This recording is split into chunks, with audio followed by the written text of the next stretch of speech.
is Heath. I am thrilled to be here. You guys, give yourself a hand. What a great looking group. This is awesome. Okay.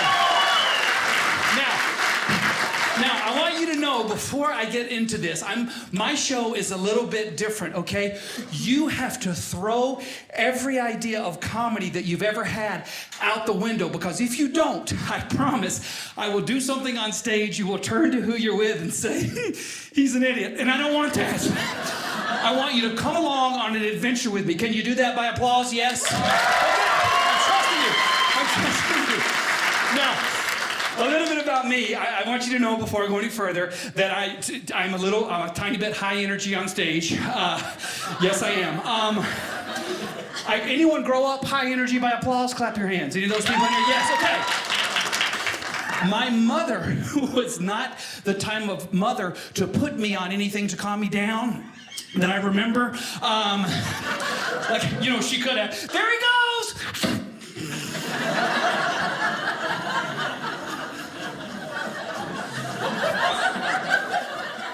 Mama!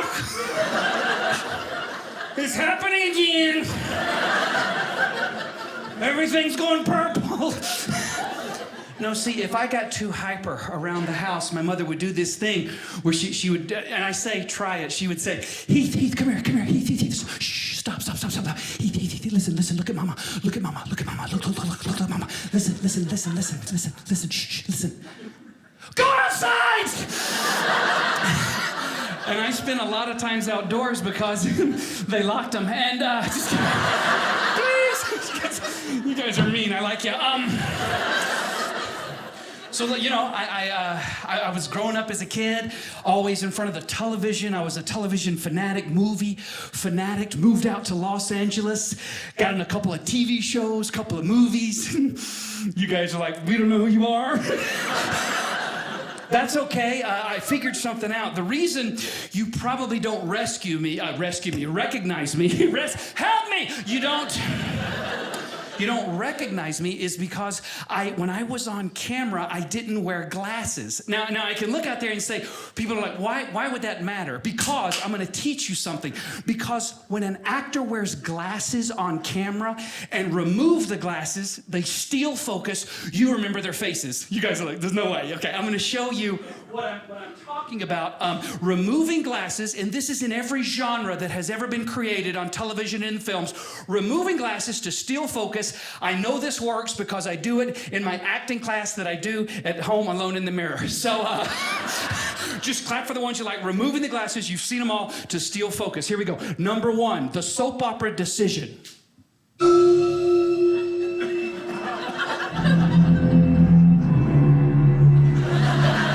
Okay, not necessarily funny, just letting you know what we're doing, okay? This one's called Oh No, What's in the Backyard? Watch.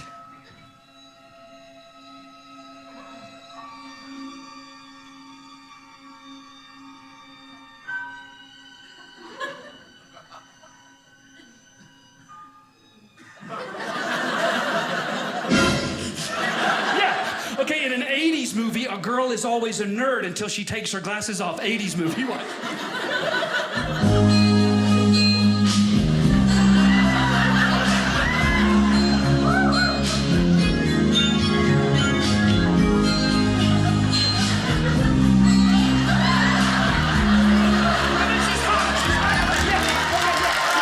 The superhero, guys, you want to watch superhero?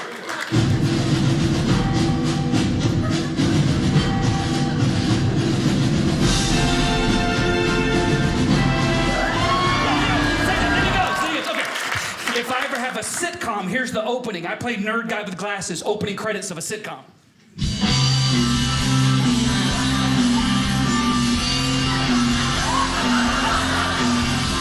Okay, last one, big finish. Late night pay-per-view. Here we go, watch this.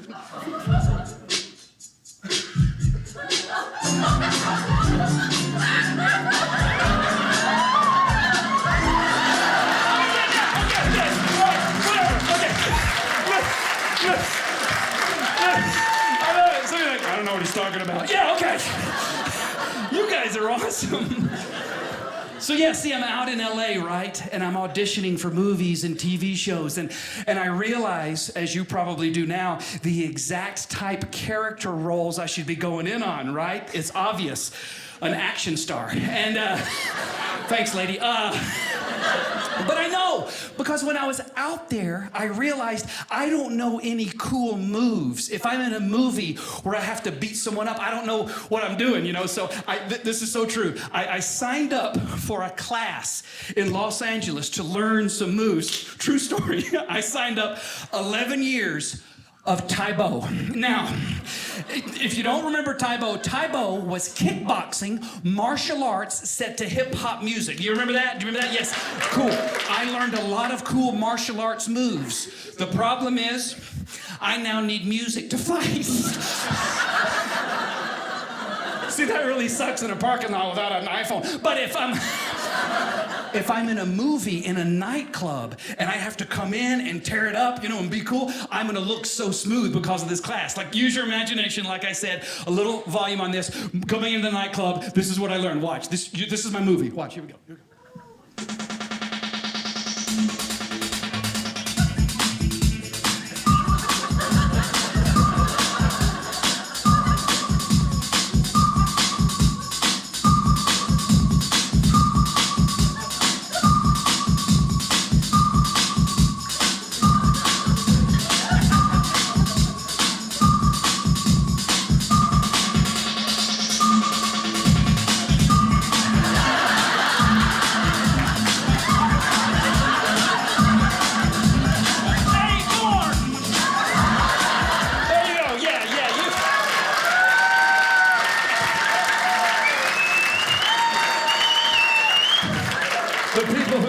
The DVDs, that's what I love.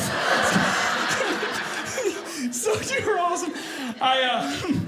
People come up all the time and they say, here at the Heath show, how does your mind work? And I always say, I tell those people, I say, I have no idea. But when I do come up with an idea up here, I immediately put it in the show because I think it's funny. And sometimes I don't even try it out. I just kind of throw it in to let the audience know this is the kind of show it is. So, surprise! This is something that you just have to use your imagination, follow along and listen. This is exactly how my brain works. You guys are a good crowd. You're going to get it. Just listen, watch a little bit, and I'm going to do it. Here we go. Go.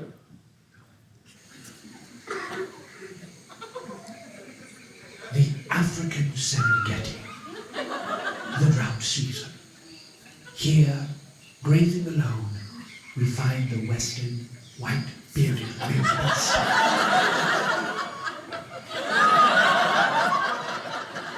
Truly one of nature's most ridiculous-looking mammals. Feeding on the grass the entire herd has trampled and manured on. As we watch, little does this wildebeest know, he is currently being stalked by a vicious cheetah. Due to the wildebeest color blindness, the cheetah can camouflage herself almost directly behind him, or to one of his unprotected flanks. However, there is hope for survival. The easiest of kills, African predators seek out the weakest, most frail, and unintimidating members of the herd.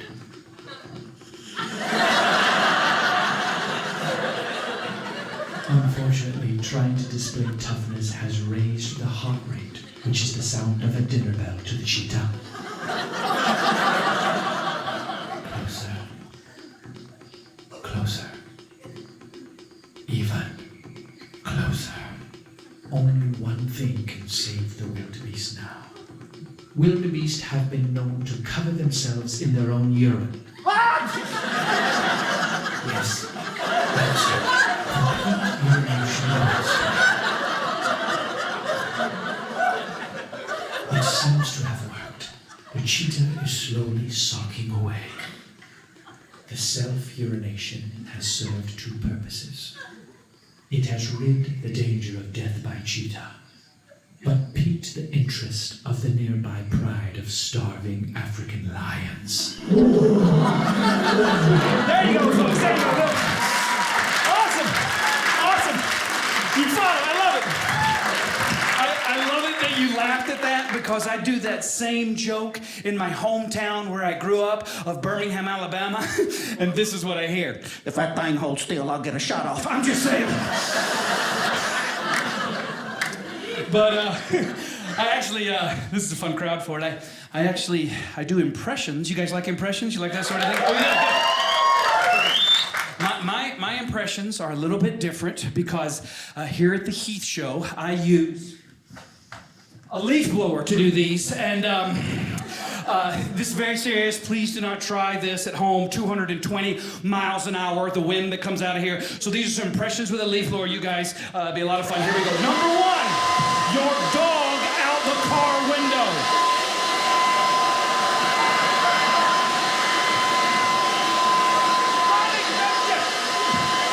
The alien.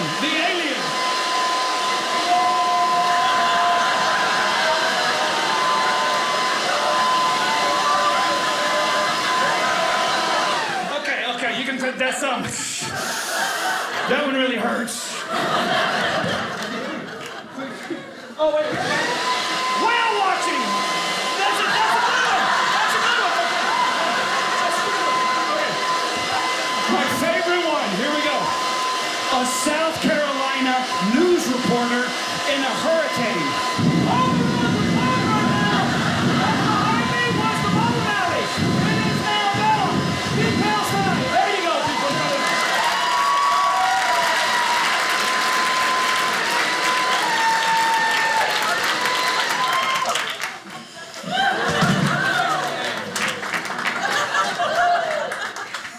My leaf blower just died. I'm so excited when I do that piece because, like I said, I am from the South. Anybody from the South there tonight at all? Did you hear that? Okay. What part of the South are you from? Yell it out. Huntsville, Alabama. Redneck showed up. This is great. What's so funny, if you're not from the South, we understand, and we don't know why either. Anytime that news reporter shows up on the news, the next guy they choose to interview to tell the world is somebody like this right here.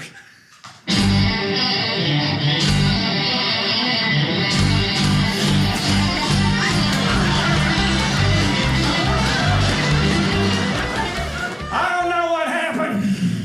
My trailer shut off that way somewhere. My little brother was playing in a garbage can. It twirled him around and shot him toward Arkansas. The bowling alley landed on my stepmama. Ding dong, no, I'm just kidding. Hey, my name's Dale. Everybody say hello, Dale. Oh, shut up. I'm in a rig. Hey, I ain't funny. I don't know what that is. I'm in a real good mood tonight. We just had our big family reunion, and we do what y'all do at family reunions. We get together and start reminiscing about our childhood, you see. We played all the games y'all did, like hide and go fish, lick the truck, Alabama. But, my brother's favorite game was a type of tag. You see, they put me in the center of a circle and take turns tagging me in the face with a 2x4. I know you can't tell it. Anyway, I don't want y'all to worry about me or nothing. I got myself checked out by the doctor. Yeah. He looked me over from head to toe and he said, "Hey, Dale," because that's my name. Said, "Hey, Dale, don't worry.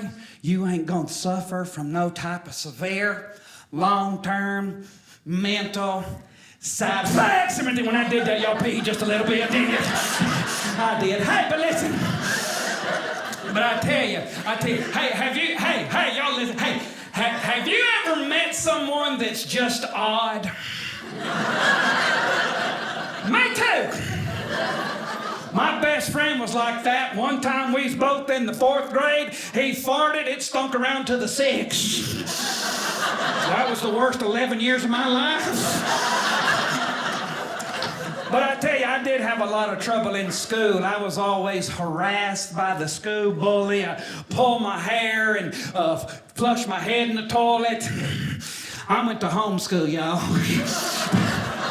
But I tell you, I'm pretty excited because this weekend we going to the big dirt track race on Saturday. Anybody in here ever been to a dirt track race, huh? Oh yeah, a couple of y'all. Half of y'all hadn't even done it. That's a lot of fun. That's where your mama, your daddy, your grandparents, and your grandmama all get in the truck, go down to the racetrack, and everybody gets arrested. It's fun. No, look at him. Half these people don't know what I'm talking about. I'll tell you exactly what it's like to go to a dirt track race on Saturday night. You guys are going to love it. Let me show you what I'm talking about. Sipping moonshine with my daddy as he rides on Richard Petty. Mama's in Leonfield trying to pick a nice side. And Papa's hoping for a pit stop. My sister loves her too. Everybody's grinning on a dirt track Saturday night. Dirt tracks are not. Dirt tracks are not. Everybody's turning left, never right. Dirt tracks are not. Dirt tracks are not. Come on in and get your number time. Track with my daddy. Come on. Riding Richard Petty. Mama's in Leonfield trying to pick a nice side. And Papa's hoping for a pit stop. My sister loves her too. Everybody's grinning on a dirt track Saturday night. Everybody's grinning on a dirt track Saturday night. Everybody's grinning. And my favorite driver's winning. Everybody's grinning on the dirt track Saturday night. Dirt track Saturday night.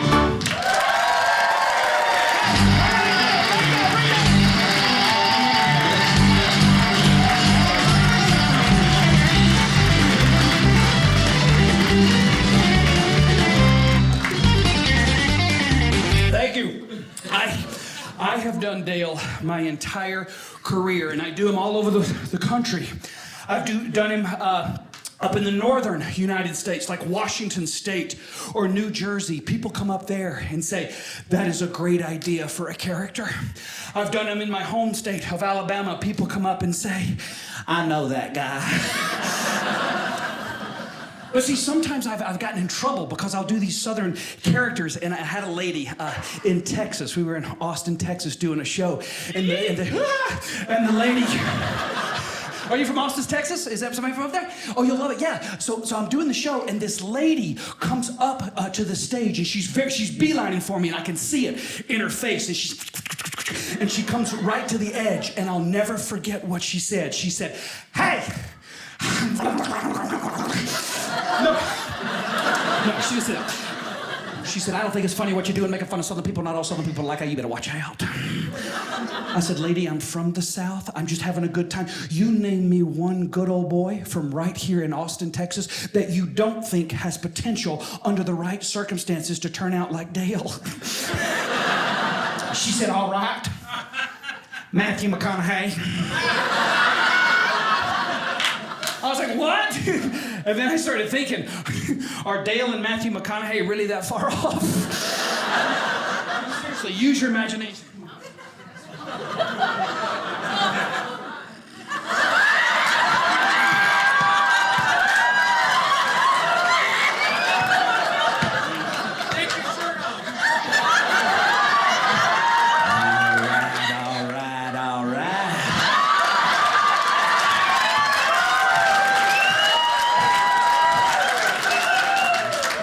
We're going to have us a good show tonight. Right here at the Dry Bar. I don't even know what that means. Filter. I was voted the sexiest man alive. I don't even wear deodorant.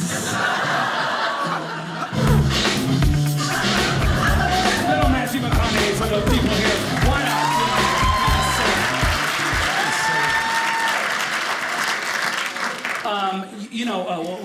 What's funny is people come up and they wonder if the show's going to be goofy the whole time.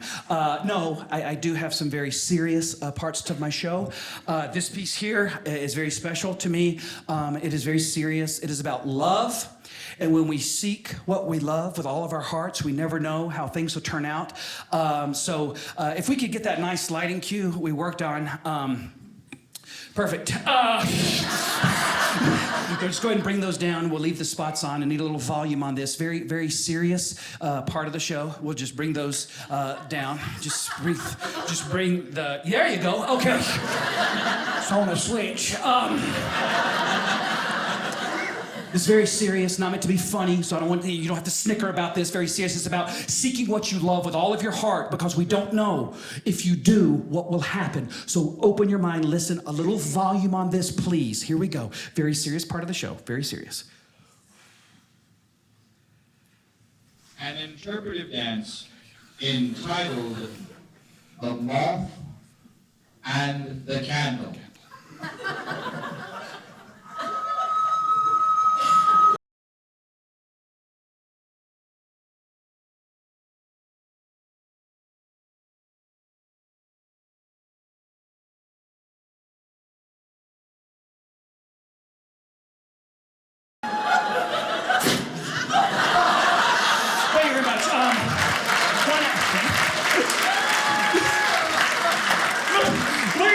Did he get paid for that?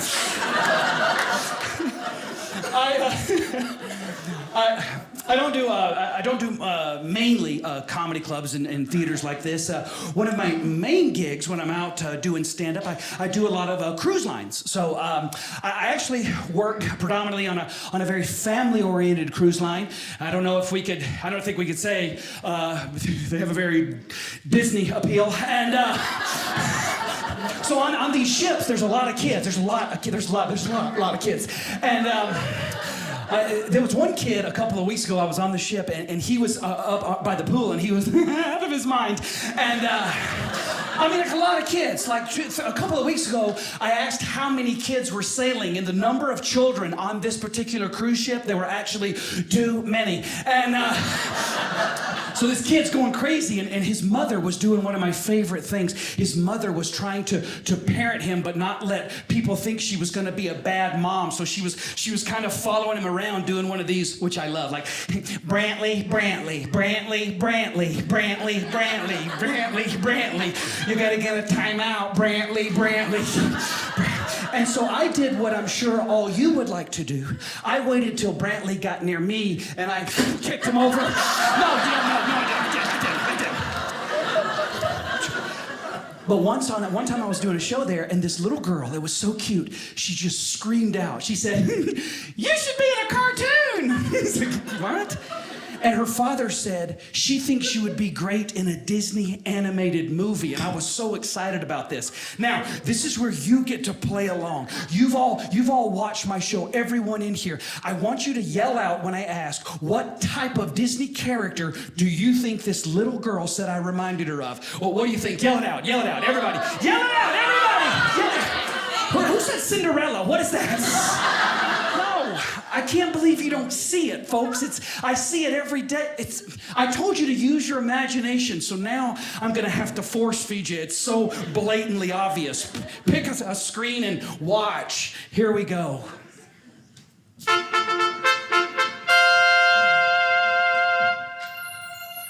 Once upon a time,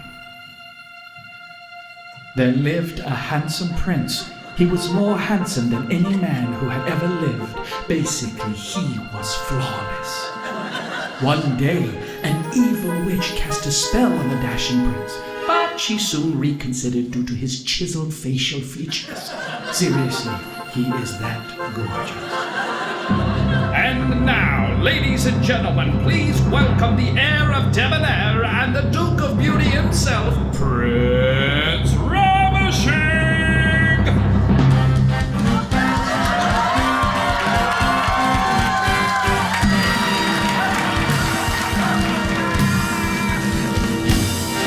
Little something for the moms. Okay!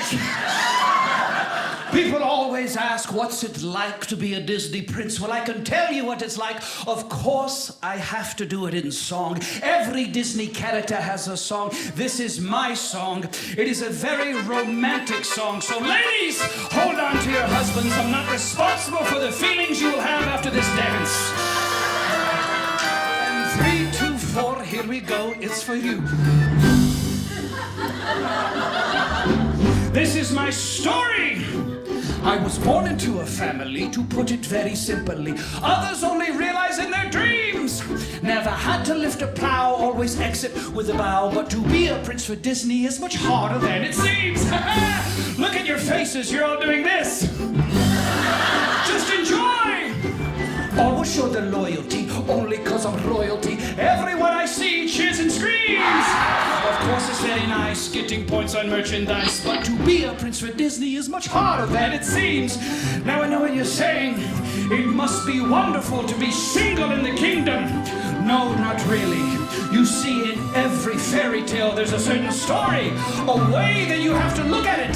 Think about every fairy tale you've ever seen or heard or told. Listen to this. Pocahontas from a teepee, narcoleptic sleeping beauty. The thought of 7 dwarfs makes me tingle. Cinderella wants a wish, crazy mermaids and the fish. Oh no, take my advice, it's much easier to be single. But I guess I could have a simpler life.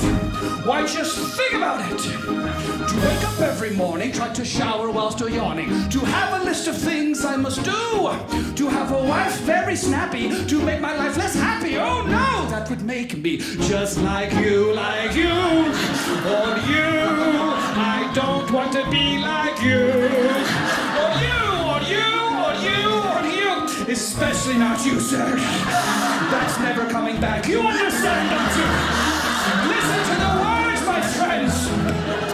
Pay taxes every quarter, even be a half foot shorter. Pass gas whenever you feel the need. To have underwear that tears, start to lose my hair. Oh no, that is something I cannot foresee. I renounce that state, but here is my degree. To be a prince for Disney's the life of me.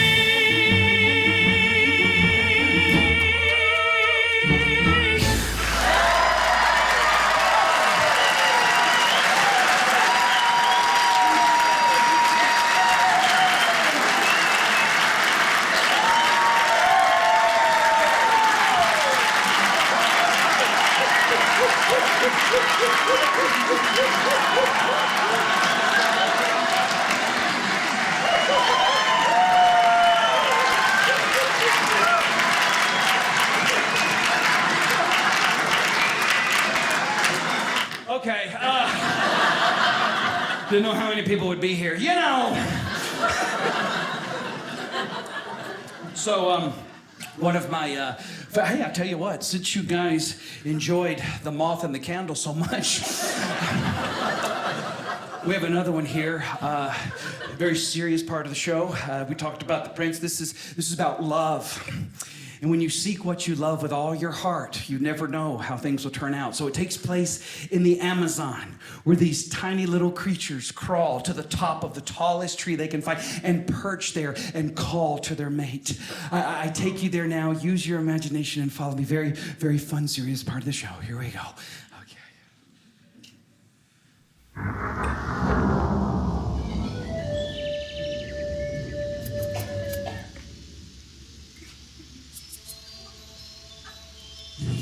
Amazon.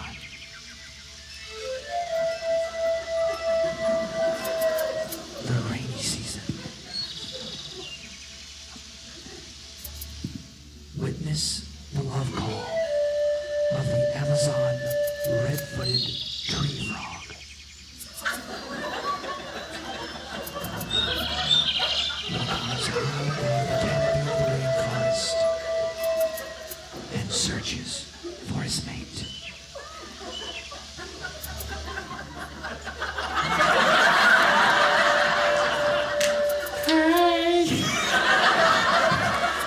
Hey, baby. It's okay.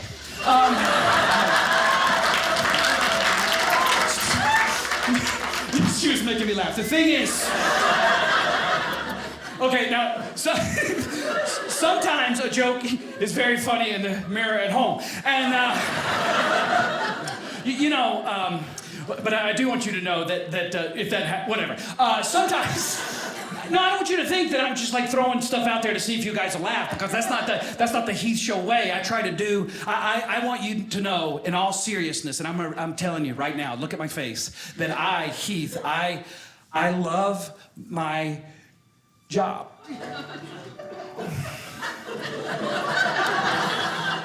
And I know things haven't gone perfect. I mean, the leaf blower wouldn't shut off. Spilled water up here, I've almost fallen 8 times. Half of you people are still waiting for the first comedian. And that hurts. Because in comedy, there are 2 entities. One tells the joke, the other laughs, and right now, only one of us is doing his job. I'm sorry. I'm sorry, I'm gonna take a break. And I want you to think about the kind of audience you can be.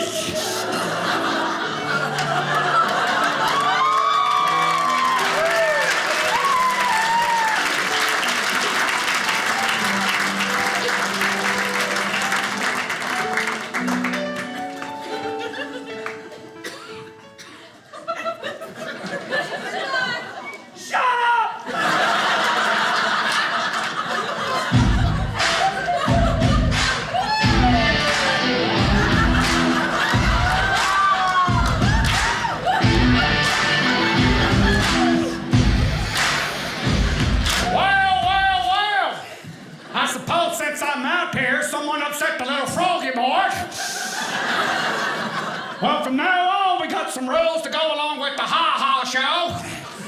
From now on, at the end of every joke, if you do not understand it, you will laugh anyway. And figure it out in the car. Because contrary to what you people think, I know you can follow directions.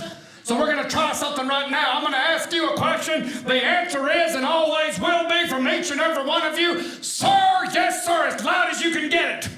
Here we go. Are you ready for some more material? I can't hear you. Are you ready for some more comedy? That's perfect. We're gonna do something right now that is my absolute favorite. We're gonna go back in time. I am a huge football fan. Any football fans here tonight? Fantastic. You're gonna absolutely love this. We're gonna go back to a good old-fashioned college bowl game. Way back in the day where the men wore shoulder pads made of cotton candy and helmets made of paper. I don't know. So I'll show you that now only if you guys are ready. Are you ready? Here we go. Watch the screen, make some noise. Fantastic. Let's do this.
Motion.